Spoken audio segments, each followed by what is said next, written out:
आज हम एक ऐसे देश की गहराइयों में उतरने जा रहे हैं जिसकी तारीख रेत के जर्रों में छिपी है, जिसकी जड़ों में इस्लाम का नूर और आधुनिकता की चमक है। यह है सऊदी अरब, एक ऐसी सरजमीन जिसने सदियों के सफर में खुद को रेगिस्तान की सादगी से निकालकर एक वैश्विक ताकत में बदल दिया। क्या आप जानते हैं कि हजारों साल पहले यह क्षेत्र कैसा था? इस्लाम के आगमन ने इसे कैसे बदल दिया? उस्मानी सल्तनत के बाद यहां कैसे एक नए राज्य ने जन्म लिया? और आज यह देश विजन 2030 के तहत किस दिशा में जा रहा है? दोस्तों, इस खूबसूरत सफर में आगे बढ़ने से पहले एक अत्यंत महत्वपूर्ण संदेश। अगर आप इस वक्त सऊदी अरब में हैं और किसी मुश्किल में फंस गए हैं या अपने घर वापस जाना चाहते हैं, चाहे आप पाकिस्तानी, भारतीय या नेपाली हों, तो हमारी टीम आपकी मदद के लिए हाजिर है। आप स्क्रीन पर दिए गए नंबर 0538201182 पर हमसे मुफ्त में सलाह या मदद के लिए संपर्क कर सकते हैं। हम आपकी परेशानी समझते हैं और इस मुश्किल वक्त में आपके साथ खड़े हैं। मैं हूं विक्की राजपूत और आप देख रहे हैं अराबिया टुडे। आइए अब वापस चलते हैं अपनी वीडियो की तरफ। इस्लाम के आगमन से कई हजार साल पहले प्रायद्वीप अरब का यह क्षेत्र महज रेगिस्तानी कबीलों का ठिकाना नहीं था, बल्कि यह सभ्यताओं का संगम था। यहां कई प्राचीन और रहस्यमय साम्राज्य पनपे, जिन्होंने व्यापार, वास्तुकला और धार्मिक विश्वासों में अपना लोहा मनवाया। इस दौर में मक्का एक महत्वपूर्ण व्यापारिक और धार्मिक केंद्र था, जहां दूर दूर से काफिले गुजरते थे, और खाना काबा विभिन्न कबीलों के विश्वासों का केंद्र था। यह वह सरजमीन थी जो नबातियों की शानदार इमारतों और दक्षिणी अरब की प्राचीन सल्तनतों की विरासत की अमीन थी। 6ठी सदी ईस्वी के आखिर और 7वीं सदी के शुरुआत में प्रायद्वीप अरब की तकदीर बदलने वाली सबसे बड़ी तहरीक ने जन्म लिया। मक्का की सरजमीन पर हजरत मोहम्मद सल्लल्लाहु अलैहि वसल्लम की विलादत हुई, जिन्होंने अरब को एक नए इलाही पैगाम से रूबरू कराया, इस्लाम। यह एक ऐसा पैगाम था जिसने सदियों के कबायली मतभेदों को खत्म किया और तौहीद, अदल व मुसावात और अखवत की बुनियाद पर एक नई उम्मत की तश्कील की। मक्का में तीव्र विरोध के बाद हिजरत ए मदीना ने एक नए इस्लामी राज्य की बुनियाद रखी।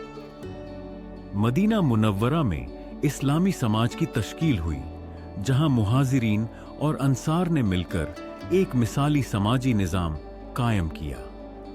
रसूल अल्लाह सल्लल्लाहु अलैहि वसल्लम की वफात के बाद खुलफाए राशिदीन ने इस नवजात इस्लामी राज्य की बागडोर संभाली। हजरत अबू बकर, हजरत उमर, हजरत उस्मान और हजरत अली रज़ियल्लाहु अन्हुम अजमईन के दौर में इस्लामी खिलाफत ने प्रायद्वीप अरब से निकलकर शाम, इराक, मिस्र और फारस तक अपनी हुकूमत फैलाई दी। यह वह दौर था जब अरब की यह सरजमीन एक अजीम आलमी ताकत का रूहानी और सियासी मरकज बन चुकी थी। इब्तिदाई इस्लामी खुलफा के बाद अरब का यह क्षेत्र विशाल इस्लामी सल्तनतों का हिस्सा बन गया, जिनके मरकज दमिश्क, उमवी खिलाफत या बगदाद, अब्बासी खिलाफत में थे। हालांकि हिजाज का इलाका हमेशा से एक खास तकद्दस और अहमियत का हामिल रहा, क्योंकि यहां मक्का और मदीना के मुकद्दस शहर मौजूद थे। उमवी और अब्बासी अदवार में अगरचे सियासी मरकज कहीं और मुंतकिल हो गया था, लेकिन हिजाज की अहमियत कभी कम न हुई। यहां से हर साल हज के काफिले गुजरते थे और यह इलाका इस्लामी दुनिया के रूहानी मरकज के तौर पर अपनी पहचान बरकरार रखे हुए था। बाद में 16वीं सदी ईस्वी में प्रायद्वीप अरब का बड़ा हिस्सा बशमूल हिजाज उस्मानी सल्तनत के जेरे असर आ गया। उस्मानियों ने हिजाज में हाजियों की हिफाजत और मुकद्दस मकामात की देखभाल पर खुसूसी तवज्जो दी। यहां किले तामीर किए और फौजें तैनात की। मशहूर हिजाज रेलवे भी इसी दौर की यादगार है। जो दमिश्क से मदीना तक हाजियों की सहूलत के लिए बनाई गई थी।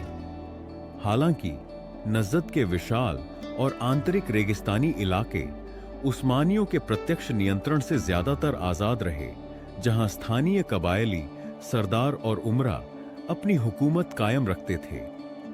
यह वह पृष्ठभूमि थी जहां भविष्य के सऊदी राज्य की बुनियादें रखी जा रही थीं।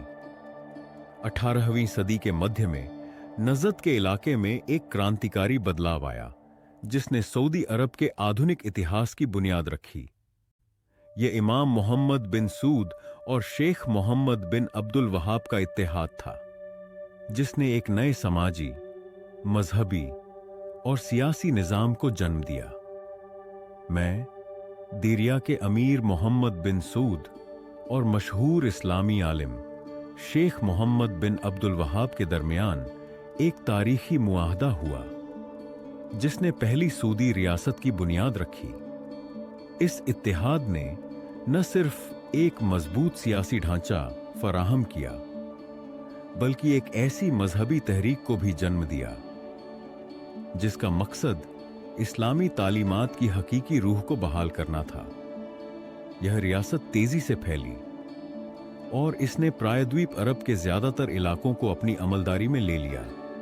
यहां तक कि मक्का और मदीना भी इसके जेरे निगाह आ गए।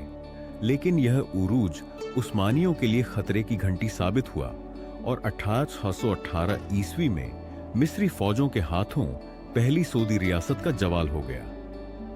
कुछ अरसे बाद 1834 ईस्वी में आल सूद ने दोबारा उठान भरी और दूसरी सऊदी रियासत कायम की, जिसका मरकज फिर से रियाद बना।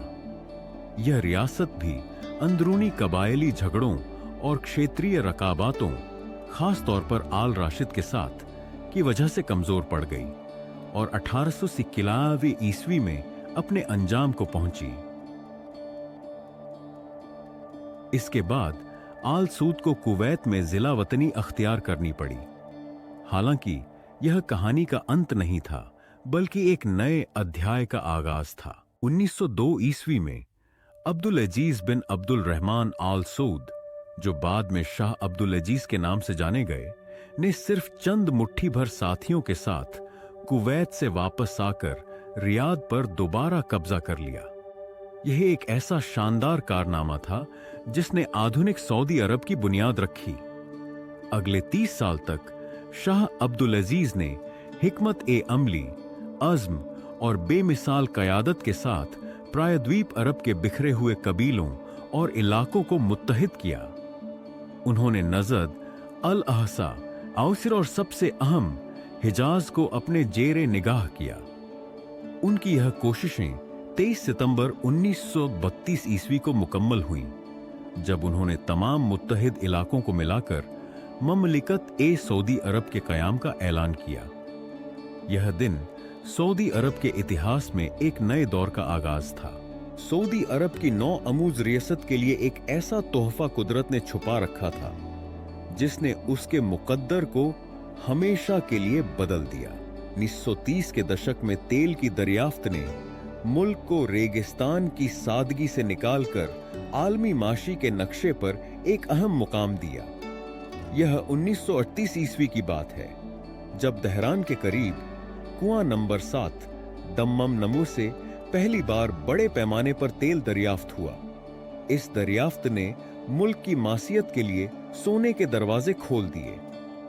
इब्तिदाई तौर पर अमेरिकी कंपनियों के साथ मुआहदे हुए, जिससे एरामको का कयाम अमल में आया। दूसरी आलमी जंग के बाद तेल की तलब में बेपनाह इजाफा हुआ और सऊदी अरब दुनिया के सबसे बड़े तेल पैदा करने वाले मुमालिक में शामिल हो गया।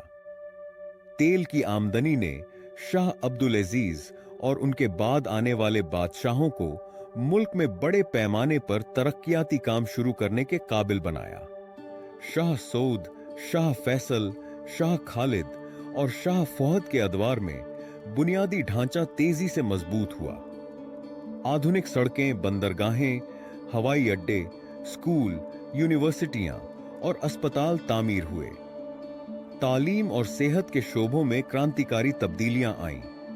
खासकर शाह फैसल के दौर 1966-1933 को तरक्की और आधुनिकता का सुनहरा दौर माना जाता है, जिन्होंने तालीम और खारजा पॉलिसी में अहम इस्लाहात की, और 1973 के तेल बहरान में उनका किरदार आलमी सतह पर याद रखा जाता है।